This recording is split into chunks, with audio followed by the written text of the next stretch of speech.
When we do, for example, we do mixing 1.5 wheelbarrow. So usually we put, say, 25 shovels with bag of cement, and then we put concrete in there.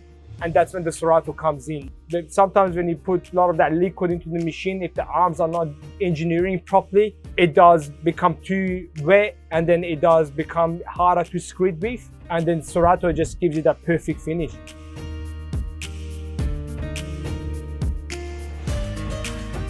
The way it's designed, the way it's been engineering with the arms to do the mixing, it does give you the best mix. It does give you the even mix, and the sand with the cement doesn't bubble up into the machine, and it just gives you very smooth finishing for your project of either rendering or screeding, tiling floor for the bathrooms. It is the best mix.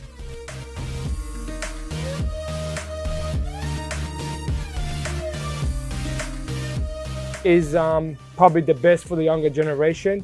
It's light, it's very easy to use it by yourself. You can mix by yourself, you can pour it in the buckets by yourself, and then you can finish your job, clean it with the gurney, make it all brand new again, and that is the best feeling ever.